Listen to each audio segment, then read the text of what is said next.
അപ്പം നമ്മൾ ഇൻട്രസ്റ്റോടെ വന്നിട്ടുണ്ടെങ്കിൽ നമുക്ക് എന്തായാലും ഇത് നമുക്ക് ക്രാക്ക് ചെയ്യാൻ പറ്റും. ഇപ്പോൾ എൻ്റെ കേസാണെങ്കിൽ എനിക്ക് ഫസ്റ്റ് അറ്റംപ്റ്റിൽ 3 മൊഡ്യൂളായിരുന്നു കിട്ടിയിട്ടുണ്ടായിരുന്നത്. പിന്നെ സെക്കൻഡ് അറ്റംപ്റ്റിലാണ് ഞാൻ ആ ലാസ്റ്റ് മൊഡ്യൂളും കൂടെ എഴുതിയെടുത്തത്. നമ്മളെ കൊണ്ട് പറ്റും, എന്തായാലും ഇത് നമുക്ക് നേടിയെടുക്കാൻ പറ്റുമെന്ന് വിചാരിച്ച് തന്നെ മുമ്പോട്ട് പോവുക. നഴ്സിംഗ് ഇന്റർവ്യൂ നടക്കുന്ന സമയത്ത് അവരെന്തൊക്കെ കാര്യങ്ങളാണ് മെയിൻലി ഇന്റർവ്യൂവിൽ ചോദിച്ചിട്ടുണ്ടായിരുന്നത്? എത്രത്തോളം ഒരു ടഫ് പ്രോസസ്സ് എങ്ങനെയായിരുന്നു അതിൻ്റെ? ഇന്റർവ്യൂ എന്ന് പറഞ്ഞിട്ടുണ്ടെങ്കിൽ സിമ്പിളായിരുന്നു. ഇപ്പം മെയിനായിട്ട് അവർ നോക്കിയിട്ടുണ്ടായിരുന്ന നഴ്സിംഗ് പഠിച്ച സമയത്തെ എക്സ്പീരിയൻസ്, അങ്ങനെയുള്ള കാര്യങ്ങളൊക്കെ ആയിരുന്നു മെയിനായിട്ട് അവർ ചോദിച്ചിട്ടുണ്ടായിരുന്നത്. പിന്നെ ലാംഗ്വേജിൻ്റെ കാര്യവും നമ്മുടെ ലാംഗ്വേജ് അസസ് ചെയ്യുക തന്നെയായിരുന്നു മെയിനായിട്ട് ചെയ്തിട്ടുണ്ടായിരുന്നത്. അതായത് എനിക്ക് തോന്നുന്നു അവർ പറയുന്ന കാര്യങ്ങൾ നമുക്ക് വ്യക്തമായിട്ട് മനസ്സിലാക്കാൻ പറ്റുന്നുണ്ടോ, റെസ്പോണ്ട് ചെയ്യുന്നുണ്ടോ എന്നുള്ളത്. അതായത് ഒരു പ്രീസെറ്റ് ഫാബ്രിക്കേറ്റഡ് ക്വസ്റ്റ്യൻസ് ഒന്നും ആയിരിക്കില്ല അവർ ചോദിക്കുക. അല്ല, സ്പോണ്ടാനായിരിക്കും ക്വസ്റ്റ്യൻ, സ്പോണ്ടാനായിരിക്കും. നമുക്ക് ലാംഗ്വേജ് മനസ്സിലാവുന്നുണ്ടോ എന്ന് അവർക്കൊന്ന്, അതാണ് അവരുടെ മെയിൻ കൺസേൺ എന്ന് പറയുന്നത് അല്ലേ? ഓക്കെ. അപ്പോൾ ജർമ്മനി ചെന്നിട്ടുള്ള ഡ്രീംസ്, ആസ്പിറേഷൻസ് ഒക്കെ ഇങ്ങനെ പ്ലാൻ ചെയ്തിട്ടുണ്ടോ? എവിടെയെങ്കിലും ബക്കറ്റ് ലിസ്റ്റ് ഒക്കെ ഉണ്ടോ ജർമ്മനി ചെന്നിട്ട് ചെയ്യേണ്ട കാര്യങ്ങളൊക്കെ? ജർമ്മനി ചെന്നിട്ട് ഓഫ് കോഴ്സ് കുറേ ഏത് സ്റ്റേറ്റിലേക്കാണ്? ബാഡൻ-വ്യൂർട്ടൻ. ഓക്കെ ശരി. അപ്പം ഏതെങ്കിലും സിറ്റീസ് എക്സ്പ്ലോർ ചെയ്യുക, അങ്ങനെ എന്തെങ്കിലും പ്ലാനുകളൊക്കെ ഉണ്ടാക്കി വെച്ചിട്ടുണ്ടോ ഇപ്പോൾ? മെയിനായിട്ടും പറഞ്ഞിട്ടുണ്ടെങ്കിൽ അവിടുത്തെ ഒരു കൾച്ചർ എന്ന് പറഞ്ഞിട്ടുണ്ടെങ്കിൽ ഡിഫറെൻ്റ് ആണ്. പിന്നെ കുറേ ഫ്രണ്ട്സൊക്കെ ഉണ്ട് ഇപ്പോൾ അവിടെ, കസിൻ ഉണ്ട്, ഫ്രണ്ട്സ് ഉണ്ട്. അപ്പം അവരൊക്കെ ആയിട്ടൊന്ന് പ്ലാൻ ചെയ്തിട്ട് കുറേ എക്സ്പ്ലോർ ചെയ്യണം എന്ന് ആഗ്രഹമുണ്ട്. അതായത് ജർമ്മനി എന്ന് പറയുന്നത് നമുക്ക് പണ്ടത്തെ പോലെ അങ്ങനെ അൺസർട്ടൺ ആയിട്ടുള്ളൊരു സ്ഥലമല്ല. നമുക്ക് കുറേ കൂടെ ആളുകളൊക്കെ ഉള്ളത് കൊണ്ട് കുറേ കൂടെ ഫെമിലിയർ ആണല്ലേ. ഇപ്പം നമ്മളെ കേൾക്കുന്ന കുറേ നേഴ്സസ് ഉണ്ടാവും. അപ്പം അവരുടെയൊക്കെ പ്രശ്നം എന്താ വെച്ചാൽ അവർക്കൊരു ഡിസിഷൻ എടുക്കാനുള്ള ഡിലേ ആയിരിക്കും. അതായത് ഇപ്പം കുറേ കാറ്റഗറി നമുക്ക് എടുക്കാം. ഇപ്പോൾ ലെറ്റ്സ് ഫോർ എക്സാമ്പിൾ ഇപ്പോൾ ഫൈനൽ ഇയർ പഠിച്ചുകൊണ്ടിരിക്കുന്ന നേഴ്സസ് ഉണ്ട്. എനിക്കൊന്ന് ഇപ്പോൾ ക്ലാസ്സസ് കഴിയാൻ പോവാണ്. അപ്പം അവരെന്താണ് ഒരു തീരുമാനം എടുക്കേണ്ടത്? അവർക്ക് പുറത്ത് പോകണം, സെറ്റിൽ ആവണമെന്ന് ആഗ്രഹമുണ്ട്. ഇപ്പോൾ ജർമ്മനി പോലത്തെ രാജ്യത്തേക്ക് പോകാൻ തീരുമാനിക്കുകയാണെന്നുണ്ടെങ്കിൽ എന്ത് ആക്ഷനാണ് ഇപ്പോൾ അവരെടുക്കേണ്ടത്? ഇപ്പം പഠിച്ചുകൊണ്ടിരിക്കുന്നതെന്ന് പറഞ്ഞിട്ടുണ്ടെങ്കിൽ അവർക്കിപ്പം ഉടനെ പുറത്തേക്ക് പോകാൻ ആഗ്രഹമുള്ളവരാണെങ്കിൽ ഏറ്റവും നല്ലത് ജർമ്മൻ ലാംഗ്വേജ് ചൂസ് ചെയ്യുക എന്നുള്ളതാണ്. കാരണം അല്ലാത്തവർക്കെന്ന് പറഞ്ഞിട്ടുണ്ടെങ്കിലും ഇപ്പം പഠിച്ചുകൊണ്ടിരിക്കുന്നവരെ സംബന്ധിച്ചിടത്തോളം എക്സ്പീരിയൻസ് ഇല്ല അവർക്ക്.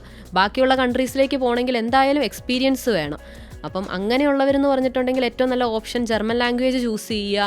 ഇപ്പം 8 മന്ത് ഇരുന്ന് പഠിച്ച് പെട്ടെന്ന് തന്നെ ലാംഗ്വേജ് ക്ലിയർ ചെയ്തിട്ട് ജർമ്മനിയിലേക്ക് പോവുക എന്നുള്ളതാണ് ബെസ്റ്റ് ഓപ്ഷൻ എന്ന് പറയുന്നത്. ഇപ്പം പഠിച്ചിറങ്ങിയിട്ടുള്ള ആളുകളുണ്ടെന്ന് വിചാരിക്കുക, അവർക്കൊരു 0 എക്സ്പീരിയൻസ് അല്ലെങ്കിൽ ലെസ് ദാൻ 1 ഇയർ എക്സ്പീരിയൻസ് ഒക്കെ ഉണ്ടെന്ന് വിചാരിക്കുക. അവരൊരു 3 months 6 months ഒക്കെ ആയിട്ട് വർക്ക് ചെയ്തുകൊണ്ടിരിക്കുകയാണ്. അപ്പോൾ അവരുടെ ഒരു ഡൗട്ട്, അവർ മേ ബി വർക്ക് ചെയ്യുന്ന എക്സ്പീരിയൻസ് ഗെയിൻ ചെയ്യാൻ വേണ്ടിയിട്ടായിരിക്കുമല്ലോ. അപ്പം അവർ ഇമ്മീഡിയറ്റ്ലി എന്ത് ആക്ഷനാണ് എടുക്കേണ്ടത്? ജർമ്മനി പോകുന്ന തീരുമാനം എടുത്തു കഴിഞ്ഞാൽ അവരെന്താണ് ചെയ്യേണ്ടത്? ഇപ്പം വർക്ക് ചെയ്യുന്നവരാണെങ്കിലും ജർമ്മൻ എന്ന് പറയുന്നത് നല്ലൊരു ഓപ്ഷൻ തന്നെയാണ്. കാരണം ഇവിടുത്തെ സാലറി എന്ന് പറയുന്നത് ലോ സാലറി ആണല്ലോ. പിന്നെ വർക്കിംഗ് അറ്റ്മോസ്ഫിയറും നമുക്ക് എങ്ങനെയാണെന്ന് നമുക്ക് ഊഹിക്കാവുന്നതേ ഉള്ളൂ. അപ്പം ഏറ്റവും നല്ലതെന്ന് പറഞ്ഞിട്ടുണ്ടെങ്കിൽ നമുക്ക് നല്ലൊരു ഹൈ സാലറിയിലും നല്ലൊരു അറ്റ്മോസ്ഫിയറിലും വർക്ക് ചെയ്യണമെങ്കിൽ നമ്മൾ ജർമ്മൻ ലാംഗ്വേജ് പഠിക്കുക എന്നുള്ളത് നല്ലൊരു കാര്യം തന്നെയാണ്. പിന്നെ മോളെ എപ്പോഴെങ്കിലും ചിന്തിച്ചിട്ടുണ്ട്, അതായത് ഇന്ത്യയിലെ ഒരു നഴ്സിൻ്റെ വർക്കിംഗ് അറ്റ്മോസ്ഫിയർ, വർക്ക് അവേഴ്സ്, പേ, അങ്ങനത്തെ കാര്യങ്ങൾ ജർമ്മനിയായിട്ട് എപ്പോഴെങ്കിലും കമ്പയർ ചെയ്ത് നോക്കിയിട്ടുണ്ടോ മോള്? അത് കമ്പയർ ചെയ്തിട്ട് തന്നെയാണ് ജർമ്മൻ ലാംഗ്വേജ് ചൂസ് ചെയ്തത്. എന്തൊക്കെ ഫാക്ടേഴ്സ് വെച്ചിട്ടാണ് കമ്പയർ ചെയ്തിട്ടുണ്ടായിരുന്നത്? ഇവിടുത്തെ സാലറി എന്ന് പറഞ്ഞിട്ടുണ്ടെങ്കിൽ ലോ സാലറി ആണ്. പിന്നെ അതുപോലെ തന്നെ വർക്കിംഗ് അവേഴ്സ് 8 hours എന്ന് പറയുന്നുണ്ടെങ്കിലും 8 hours അല്ല. കാരണം എൻ്റെ ഫ്രണ്ട്സൊക്കെ ഇവിടെ വർക്ക് ചെയ്യുന്നുണ്ട്. അപ്പോൾ അവരോട് സംസാരിച്ചപ്പോൾ എനിക്ക് മനസ്സിലാക്കാൻ പറ്റിയത് ഇവിടെ 8 hours ഒന്നും അല്ല വർക്കിംഗ് അവേഴ്സ്. അത് പിന്നെ നീണ്ടു പോകും. പക്ഷെ അതിന് എക്സ്ട്രാ പേ ഒന്നും കിട്ടുന്നില്ല. അതേ സമയം നമുക്ക് ലീവ് ആണെങ്കിലും ലീവും കുറവാണ്. അതേ സമയം നമുക്ക് ജർമ്മനി പോവുകയാണെങ്കിൽ നല്ലൊരു ഹൈ സാലറി കിട്ടുകയും ചെയ്യും. നല്ലൊരു അറ്റ്മോസ്ഫിയറുമാണ് വർക്ക് ചെയ്യാനായിട്ട്. പിന്നെ നമുക്ക് ലീവ്, നമുക്ക് അത്യാവശ്യം നമുക്ക് വേണ്ട ലീവ് നമുക്ക് അവിടെ നിന്ന് കിട്ടുന്നുമുണ്ട്. അതെനിക്ക് തോന്നുന്നു നമ്മുടെ നാട്ടിൽ അതൊക്കെ ലീവ്സ് എന്നൊക്കെ പറഞ്ഞാൽ ഭയങ്കര ബുദ്ധിമുട്ടുള്ള കോംപ്ലക്സ്. എനിക്ക് തോന്നുന്നു അവിടെയൊക്കെ ഈ 37.5 മണിക്കൂർ വർക്ക് ആവണമെങ്കിൽ 3-4 ദിവസം വർക്ക് ചെയ്താൽ ഒരു വീക്കിൽ വർക്കായി, റിമൈനിങ് ഡേയ്സ് നമുക്ക് ഓഫാണ്. അതല്ലാണ്ട് പെയ്ഡ് ഓഫ് ഒക്കെ എടുക്കാനുള്ള ഓപ്പർച്യൂണിറ്റി ഉണ്ടല്ലോ. ഇപ്പം നേഴ്സസിനൊക്കെ ഓൾമോസ്റ്റ് എനിക്ക് മനസ്സിലാക്കുന്ന നഴ്സിംഗ് കമ്മ്യൂണിറ്റിയിൽ എല്ലാവർക്കും ഇപ്പോൾ ജർമ്മനിനെ കുറിച്ചൊക്കെ അറിവുണ്ടാവില്ല. എല്ലാവർക്കും അറിയാലോ, അതായത് ജർമ്മനി പോയിട്ടുണ്ടെങ്കിൽ ഇത്ര സാലറി കൂടുന്നു, ഇവിടുത്തെ അത്ര കഷ്ടപ്പാടില്ല എന്നൊക്കെ അവർക്ക് അറിവുണ്ടാവില്ല. പക്ഷെ എന്തുകൊണ്ടായിരിക്കും അവർ എന്നിട്ടും ഒരു ആക്ഷൻ എടുത്ത് ജർമ്മൻ ലാംഗ്വേജ് ഒക്കെ പഠിക്കാൻ തയ്യാറാവാത്തത് എന്തുകൊണ്ടായിരിക്കും? ഇപ്പം മിക്കവരുടെയും കൺസേൺ എന്തെന്ന് പറഞ്ഞിട്ടുണ്ടെങ്കിൽ ഇത് പറ്റുമോ എന്നുള്ളതാണ് ഫസ്റ്റ് കൺസേൺ. കാരണം പുതിയൊരു ലാംഗ്വേജ് ആണ്, അപ്പോൾ എങ്ങനെ ഇവർക്കിത് പറ്റുമോ എന്നൊരു കൺസേൺ എല്ലാവർക്കും തന്നെയുണ്ട്. ഇപ്പോൾ എന്നോട് പലരും ചോദിച്ചിട്ടുണ്ട് ഇത് പറ്റുമോ എങ്ങനെയാണ്. അപ്പം ഞാൻ അവരോട് പറഞ്ഞിട്ടുള്ളത് നഴ്സിംഗ് പറ്റിയില്ലേ, ഇത് എന്തായാലും പറ്റും. അത് തന്നെയാണ് അവരോട് മെയിനായിട്ടും പറഞ്ഞിട്ടുള്ളത്. പിന്നെ ചിലർക്ക് എന്താണെന്ന് വെച്ചിട്ടുണ്ടെങ്കിൽ 8 month ആണ്, അത് ടൈം പോകൂലേ, അതൊക്കെയാണ് മെയിനായിട്ട് വരുന്നത് ചിലരുടെ പ്രോബ്ലം എന്ന് പറയുന്നത്. ഓക്കെ, അപ്പം 8 months ശരിക്കും അങ്ങനെ ഒരു സംശയം അവരുടെ ജെനുവൈൻ അല്ലേ? അതായത് ഇൻ കേസ് 8 months വേണ്ടി വർക്ക് ചെയ്തിട്ട് പാസ്സായില്ലെങ്കിൽ 8 മാസവും പോകുന്നുള്ളൊരു ജെനുവിൻ കൺസേൺ ആണല്ലോ. അപ്പോൾ അതിന് ഈ ഒരു ജേർണിയിലൂടെ കടന്നു പോയ ഒരാളെന്ന നിലയ്ക്ക് അവരോട് അങ്ങനത്തെ ഒരു ഫിയർ ഉള്ള ആളുകളോട് അനുഷയ്ക്ക് എന്തായിരിക്കും പറയാനുണ്ടാവുക? ഇപ്പം നമ്മൾ ഇൻട്രസ്റ്റോടെ വന്നിട്ടുണ്ടെങ്കിൽ നമുക്ക് എന്തായാലും ഇത് നമുക്ക് ക്രാക്ക് ചെയ്യാൻ പറ്റും. അതെന്തായാലും നമ്മൾ വേണ്ടാന്ന് വെക്കത്തില്ല. ഇപ്പം എനിക്കൊരു ഇൻട്രസ്റ്റ് ഉണ്ടായിരുന്നു, അതെന്തായാലും എനിക്ക് ചെയ്തെടുക്കണം എന്ന് എൻ്റെ ഉള്ളിൽ തന്നെ എനിക്ക് ഒരു മോട്ടീവ് ഉണ്ടായിരുന്നു. അതുകൊണ്ടാണ് ഞാനും പഠിച്ചിറങ്ങിയത്. അതുപോലെ തന്നെ ഇത് വരുന്ന ഒരാൾ ഇത് എന്തായാലും ഇത് ചെയ്തെടുക്കണം, ലാംഗ്വേജ് പഠിച്ചെടുക്കണം, ജർമ്മനി പോകണമെന്ന് നമുക്കൊരു ഡിസിഷൻ ഉണ്ടായിട്ടുണ്ടെങ്കിൽ നമ്മൾ എന്തായാലും ഇത് ചെയ്തെടുക്കുക തന്നെ ചെയ്യും. അവർക്ക് എനിക്ക് തോന്നുന്നു നഴ്സസിന് പരാജയപ്പെടുമോ എന്നൊരു ഭീതി ഉണ്ടാവുമല്ലോ. അതായത് എക്സാംസ് എഴുതുമ്പോൾ 4 മൊഡ്യൂളുകളുണ്ട്, ഇൻ കേസ് 4 കിട്ടിയില്ലെങ്കിലോ അങ്ങനെ ഒരു ചിന്തയുണ്ടല്ലോ. അപ്പം ഇൻ കേസ് ഇപ്പോൾ 1-2 മൊഡ്യൂൾ ആദ്യം കിട്ടിയില്ലെങ്കിൽ അതൊക്കെ ഒരു പ്രശ്നമാണോ? അതിപ്പം കുഴപ്പമില്ല. ഇപ്പം ചില എംപ്ലോയേഴ്സ് എങ്ങനെയാണെന്ന് വെച്ചിട്ടുണ്ടെങ്കിൽ 4 മൊഡ്യൂൾ ആകാതെ തന്നെ ഇൻ്റർവ്യൂ തരുന്നതുകൊണ്ട്. ഇനി അതല്ല, നമുക്കിപ്പോൾ ഫസ്റ്റ് അറ്റംപ്റ്റിൽ 4 കിട്ടിയില്ല എന്നും പറഞ്ഞ് നമുക്ക് ബുദ്ധിമുട്ട് വരേണ്ട ആവശ്യമൊന്നുമില്ല. ഇപ്പോൾ എൻ്റെ കേസാണെങ്കിൽ എനിക്ക് ഫസ്റ്റ് അറ്റംപ്റ്റിൽ 3 മൊഡ്യൂളായിരുന്നു കിട്ടിയിട്ടുണ്ടായിരുന്നത്. പിന്നെ സെക്കൻഡ് അറ്റംപ്റ്റിലാണ് ഞാൻ ആ ലാസ്റ്റ് മൊഡ്യൂളും കൂടെ എഴുതിയെടുത്തത്. അതുപോലെ തന്നെ നമ്മൾ ആ സമയത്ത് നമ്മൾ ഡൗൺ ആവേണ്ട ആവശ്യമൊന്നുമില്ല. നമ്മളെ കൊണ്ട് പറ്റും, എന്തായാലും ഇത് നമുക്ക് നേടിയെടുക്കാൻ പറ്റുമെന്ന് വിചാരിച്ച് തന്നെ മുമ്പോട്ട് പോവുക. ഓക്കെ, ഫാമിലിയുടെ ഒക്കെ ഒരു സപ്പോർട്ട് എത്രത്തോളം ഇമ്പോർട്ടൻ്റ് ആണ് നമ്മൾ ഇങ്ങനത്തെ ഒരു ജേർണിയിൽ? അത് ഫാമിലീൻ്റെ സപ്പോർട്ട് എന്തായാലും ഇമ്പോർട്ടൻ്റ് ആണ്. ഇപ്പോൾ എൻ്റെ കേസിൽ എൻ്റെ ഫാമിലി എൻ്റെ കൂടെ തന്നെ ഉണ്ടായിരുന്നു. പക്ഷേ എല്ലാവരുടെ കേസിലും അത് പോസിബിൾ അല്ല. ചിലരുടെ കേസിൽ പറഞ്ഞിട്ടുണ്ട് ഇത് വേണ്ട, ജോലിക്ക് പോയിക്കോ, നഴ്സിംഗ് പഠിച്ചതല്ലേ, ജോലി കിട്ടൂലേ, പിന്നെ എന്തിനാ ഇത് പഠിക്കുന്നത്.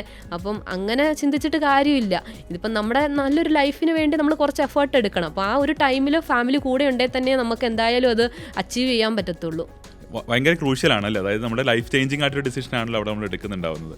പിന്നെ ഈ നമ്മുടെ നാട്ടിൽ കുറേ ഇൻസ്റ്റിറ്റ്യൂട്ടുകളുണ്ട്. അപ്പം ഈ നഴ്സുമാർക്ക് ഇപ്പം പല ആളുകൾ ഓൺലൈനിൽ പഠിക്കുന്നതിനെ കുറിച്ച് നമ്മൾ സംസാരിച്ചു. അപ്പം അനുഷയുടെ ഒരു എക്സ്പീരിയൻസിൽ എന്തുകൊണ്ടാണ് നഴ്സസ് എഡ്യൂഫെയറിലേക്ക് കടന്നു വരേണ്ടത്? കാരണം അവരുടെ നാട്ടിൽ ഇഷ്ടംപോലെ ഇൻസ്റ്റിറ്റ്യൂട്ടുകളൊക്കെ വേറെ ഉണ്ടാവില്ല, അവിടെ പഠിച്ചാൽ മതിയല്ലോ. അപ്പം ഇപ്പോൾ കോഴിക്കോട് അല്ലാത്ത ഒരാളാണെന്നുണ്ടെങ്കിൽ ഇവിടെ വരണം, ഹോസ്റ്റലിൽ നിൽക്കണം, അങ്ങനത്തെ കുറേ പ്രാക്ടിക്കലായിട്ടുള്ള സോക്കോൾഡ് ബുദ്ധിമുട്ടുകളുണ്ടല്ലോ. അപ്പം അതൊക്കെ സഹിച്ചവർ എന്തിന് എഡ്യൂഫെയറിലേക്ക് വരണം എന്നാണ് അനുഷയ്ക്ക് തോന്നുന്നത്? എഡ്യൂഫ്ലെയറിൽ പഠിപ്പിക്കുന്നു എന്ന് പറഞ്ഞിട്ടുണ്ടെങ്കിൽ C1 C2 ലെവലിലുള്ള ഫാക്കൽറ്റീസാണ് പഠിപ്പിക്കുന്നത്. പിന്നെ കൂടാതെ നമുക്ക് അസിസ്റ്റൻറ്റ് ഫാക്കൽറ്റീസിൻ്റെ സപ്പോർട്ട് ഇവിടെ കിട്ടുന്നുണ്ട്. അപ്പം നമ്മുടെ ജേർണിയിൽ എഡ്യൂഫ്ലെയറിലെ ഫാക്കൽറ്റീസ് ആണെങ്കിലും എല്ലാവരും തന്നെ നമ്മുടെ കൂടെ തന്നെ നിൽക്കുന്നുണ്ട്.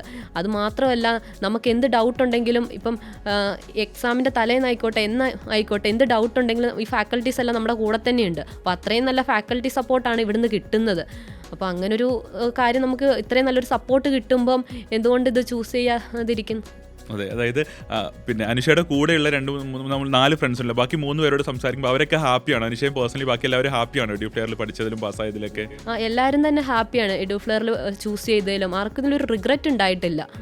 നല്ലൊരു ഡിസിഷൻ തന്നെയായിരുന്നു. ഓക്കെ, അപ്പം നമ്മളെ കേൾക്കുന്ന നഴ്സസിനോട് അവർ ലൈക്ക് എന്ത് ചെയ്യണം എന്നാണ്? അതായത് നമ്മൾക്ക് അവർക്ക് ലൈഫിൽ രക്ഷപ്പെടണമെന്നൊക്കെ ആഗ്രഹമുണ്ട് ജനറൽ കാറ്റഗറി കമ്മ്യൂണിറ്റിയിൽ. പക്ഷേ എല്ലാവരും പറയുന്നുണ്ട് നിങ്ങളൊരു ആക്ഷൻ എടുക്കും മുമ്പോട്ട് പോകും എന്നൊക്കെ പറയുന്നുണ്ട്. അപ്പോൾ അവർക്ക് എന്തെങ്കിലും ഒരു മെസ്സേജ്, അതായത് ലൈഫിൽ സ്ട്രഗിൾ ചെയ്യുന്ന, ഇന്ത്യയിൽ ചെറിയ സാലറിയിൽ വർക്ക് ചെയ്യുന്ന, ഇപ്പം പേഴ്സണൽ ലൈഫോ സ്പേസോ, ഇപ്പം നമ്മുടെ നാട്ടിൽ വർക്ക് ചെയ്യുമ്പോൾ അറിയാലോ നമുക്ക് ഉദ്ദേശിക്കുന്ന അത്ര വർക്കിംഗ് അവേഴ്സ് എക്സ്റ്റെൻഡ് ആണെന്ന് ഇപ്പോൾ അനുഷ തന്നെ പറഞ്ഞു. അപ്പം ഒരു personal life work life balance ഒന്നും കണ്ടെത്താൻ പറ്റാത്ത സ്ട്രഗിൾ ചെയ്യുന്ന കുറേ നഴ്സസ് ഉണ്ടല്ലോ. അപ്പം അവർക്ക് എന്തെങ്കിലും ഒരു മെസ്സേജ് ആസ് എ നേഴ്സ് അനുഷയ്ക്ക് കൊടുക്കാനുണ്ടോ? ഇപ്പം നമ്മൾ എന്തെങ്കിലും ഒരു അച്ചീവ്മെൻറ്റ് നേടണമെങ്കിൽ നമ്മൾ എന്തായാലും കുറച്ച് സ്ട്രഗിൾ ചെയ്യേണ്ടി വരും. അപ്പം അതെന്തായാലും തയ്യാറായി അതിനൊരു ജസ്റ്റ് ഒരു എഫേർട്ട് എടുക്കുക. ഇപ്പം ഇവിടെ ഇപ്പം നിന്നിട്ട് കാര്യമില്ല. എന്തിനാണ് നമ്മളിപ്പം നമ്മുടെ ഈ എഫേർട്ട് എന്തിനാ ചെറിയൊരു സാലറിക്ക് വേണ്ടി നമ്മളിവിടെ മാറ്റി വെക്കുന്നത്? ഇപ്പം നല്ലൊരു ഓപ്പർച്യൂണിറ്റി ജർമ്മനി തരുമ്പം ഹൈ സാലറിയും വർക്കിംഗ് അറ്റ്മോസ്ഫിയറും അതുപോലെ തന്നെ പുതിയൊരു കൾച്ചറൊക്കെ നമുക്ക് തരുമ്പം നമ്മളെന്തിനാണ് ഈ നമ്മുടെ എഫേർട്ട് ചെറിയൊരു സാലറിക്ക് വേണ്ടി ഇവിടെ മാറ്റി വെക്കുന്നത്? നല്ല രീതിയിൽ തന്നെ ജസ്റ്റ് നമ്മളൊന്ന് എഫേർട്ട് എടുക്കുക ഇതിനു വേണ്ടി. ഈ ടൈം ഒന്ന് മാറ്റി വെച്ച് നന്നായിട്ട് ഇത് പഠിച്ചിട്ടുണ്ടെങ്കിൽ നമുക്ക് നല്ലൊരു സാലറിയിൽ അവിടെ നമുക്ക് വർക്ക് ചെയ്യത്തില്ലേ? തീർച്ചയായിട്ടും അവരങ്ങനത്തെ ഒരു തീരുമാനം എടുത്ത് മുമ്പോട്ട് വരണം എന്നാണ് അല്ലേ അനുഷയ്ക്ക് പറയാനുള്ളത്? എന്തായാലും വരണം. അതെ, എന്നെ കേൾക്കുന്ന എല്ലാ നഴ്സുമാരോടും എനിക്ക് പറയാനുള്ളത് തീർച്ചയായിട്ടും അനുഷയുടെ ഒരു എക്സ്പീരിയൻസ് ആണ് നിങ്ങൾ കേട്ടത്. നിങ്ങളുടെ ലൈഫിലും അനുഷയുടെ ലൈഫിൽ ഉണ്ടായതുപോലെയോ അതിനേക്കാളും ബെറ്റർ ആയിട്ടുള്ള ട്രാൻസ്ഫോർമേഷൻ ഓപ്പർച്യൂണിറ്റി അല്ലെങ്കിൽ ആ ഒരു മാറ്റം നിങ്ങളുടെ കുടുംബത്തിൽ വരണം എന്നുണ്ടെങ്കിൽ ഇത്രയും പെട്ടെന്ന് ഒരു തീരുമാനം എടുക്കുക. ഓഫ്ലൈനായിട്ട് ജർമ്മൻ ലാംഗ്വേജ് പഠിക്കുമെന്നൊരു തീരുമാനം എടുക്കുക. അത് ഏറ്റവും ബെസ്റ്റ് ആയിട്ടുള്ള നമ്പർ 1 ആയിട്ടുള്ള എഡ്യൂഫ്ലെയർ തിരഞ്ഞെടുക്കുക. എഡ്യൂഫ്ലെയറിനെ ട്രസ്റ്റ് ചെയ്ത് വരുന്ന എല്ലാവരോടും എഡ്യൂഫ്ലെയറിൻ്റെ ചീഫ് ഓപ്പറേറ്റിംഗ് ഓഫീസർ എന്ന നിലയ്ക്ക് എനിക്ക് തരാനുള്ള ഉറപ്പ് എന്ന് പറയുന്നത്, നിങ്ങൾ ആത്മാർത്ഥമായിട്ട് ജെനുവനായിട്ട് എഫേർട്ട് ഇടാൻ തയ്യാറായിട്ട് ജർമ്മനി എന്ന് പറയുന്ന ഒരു രാജ്യത്തേക്ക് പോകാൻ ആത്മാർത്ഥമായിട്ട് ആഗ്രഹിച്ച് വരുന്ന ആളുകളാണെന്നുണ്ടെങ്കിൽ തീർച്ചയായിട്ടും നിങ്ങളുടെ ലൈഫിനെ അനുഷയുടെ ഫ്രണ്ട്സിൻ്റെയൊക്കെ ലൈഫിൽ ഉണ്ടാക്കിയ ആ ട്രാൻസ്ഫോർമേഷൻ പോലെ നിങ്ങളുടെ ലൈഫിനെയും എഡ്യൂഫ്ലെയർ ട്രാൻസ്ഫോം ചെയ്യും. So thank you Anusha, thank you for joining and thank you everyone.